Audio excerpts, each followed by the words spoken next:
Olá, coquezinhos! Tudo bom? Eu sou a Mai e hoje a gente vai falar sobre alienação parental. Primeiramente, eu vou falar sobre o que é isso, né? Porque eu vou ser bem sincera, eu achava que sabia. Será que você está no mesmo caso que eu? Além disso, né? Como de costume, eu vou passar para vocês algumas dicas de argumentos que a gente pode utilizar, artigos de lei, coisas mais robustas, história, por que não, né? E claro, né, gente, se você quiser várias dicas sobre redação, tema de redação, vestibular e coisas assim, se inscreve no canal e na descrição vai ter o link para o nosso site, lá também tem muitos outros materiais. Mas sem enrolação, vem comigo! Primeiramente, vamos imaginar a seguinte situação. Um rapazinho e uma mulherinha, eles se casam, eles em um momento de amor, de paixão, eles se casam, eles têm filhos, e daí eles começam depois de um tempo a se estranhar, e daí já não tá tão legal assim, e a briga vai piorando, e mais briga, e a criança ali tipo... E né, aquela tristeza com as lagriminhas, tadinha da criancinha, e eles vão brigando, pá, piora a briga, se divorciam, e daí o responsável, um deles fica responsável pela criança, né, porque não dá pra ficar os dois, já que eles brigaram, se divorciaram, e pá, acabou o amor, acabou a paixão, acabou tudo, e daí o responsável pela criança começa a falar no ouvidinho da criança, não, tal pessoa não presta, é aquele fulaninho lá, que você chama de pai ou de mãe, e aquele lá não te ama, não gosta de você, não vai mais ver o fulaninho, não se desconta. É nesse cenário que acontece a alienação parental. A alienação parental é justamente essa questão de que um dos responsáveis, que pode ser pai, mãe, vovó, quem for responsável pela criança, quando começa a falar mal de um dos genitores, tipo, tua mãe não presta, teu pai não presta, não vai visitar ele, não pode, e começa a influenciar a criança negativamente, de forma que isso gere alguma lesão nos vínculos entre a criança e entre pai e mãe, por exemplo, gere repúdio, e esse tipo de situação. Então, isso é a alienação parental, ou seja, gera uma alienação na criança, combinado? Então, sabendo disso, a gente pode ir para alguns argumentos que a gente poderia usar na nossa redação e, claro, um aprofundamento sobre o tema. Primeiramente, muito importante de citar, existe uma lei sobre alienação parental, e é a lei número 12.318 de 2010. O que essa lei define como alienação parental é o seguinte: considera-se ato de alienação parental a interferência na formação psicológica da criança ou do adolescente promovida ou induzida por um dos genitores, pelos avós ou pelos que tenham a criança ou adolescente sob a sua autoridade, guarda ou vigilância, para que repudie o genitor ou que cause algum prejuízo ao estabelecimento ou à manutenção de vínculos com este. Além disso, essa lei também estabelece alguns exemplos de alienação parental, como, por exemplo, quando um fala mal da conduta do outro, quando dificulta o contato, quando omite informações relevantes, como informações sobre a escola ou informações médicas, quando apresenta uma falsa denúncia, quando muda para algum outro local sem justificativa, e vários outros exemplos são dispostos também na lei. Além de que a lei ainda diz que, além desses fatos, permanece também o que um juiz julgar como sendo um caso de alienação parental. Porém, nem tudo são flores, né, gente? Sempre assim.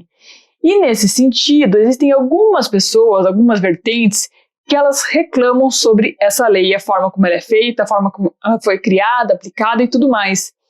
E os principais contrapontos dessa galera não é que eles sejam contra a aplicação de alguma coisa quando ocorre a alienação parental, mas eles são contra a forma como a lei está exposta, basicamente. De acordo com eles, os fundamentos dessa lei são fracos, até porque na época de criação dessa lei não houve uma ampla discussão sobre o tema. Ela foi criada meio de forma rápida e tal, não teve muito debate. Então esse é um dos questionamentos. Além disso, nem sempre ela é aplicada de forma correta. E nesse caso, dependemos, claro, de um bom juiz. Além disso, há também quem diga que essa lei, da forma como está, ela pode favorecer casos de abuso sexual. De que forma? Essa lei de alienação parental, ela diz, por exemplo, que é proibido afastar a criança do genitor. Imagina que você sabe que o parceiro lá, ele abusa da criança. Você vai afastar a criança. E se a pessoa entrar na justiça, ela pode alegar alienação parental. E claro, se o julgamento for feito de forma errônea, se não tiver talvez nenhuma denúncia contra a outra pessoa que abusa, pode ser que o juiz favoreça quem está abusando. Então assim, não dá para dizer que isso acontece ou não. Por quê? Porque a grande maioria desses casos, desses processos de alienação parental e até esses de abuso, claro, eles ocorrem em segredo de justiça. Então é muito difícil julgar se a lei está realmente funcionando ou não.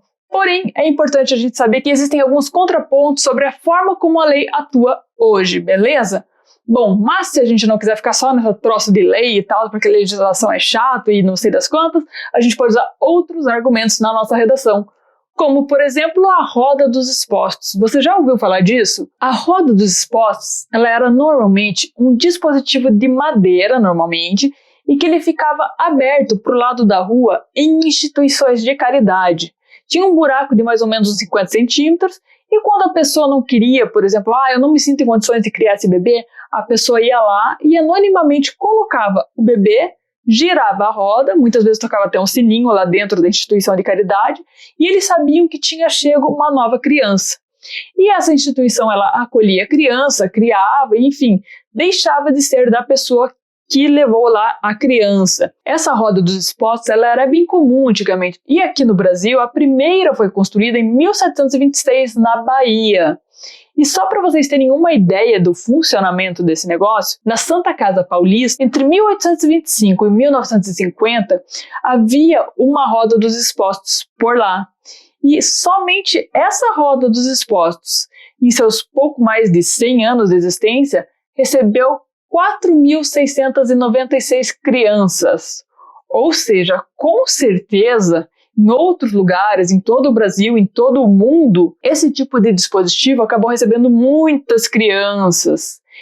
Então, pode ser que seja um argumento bem interessante, diferente para você falar na sua redação.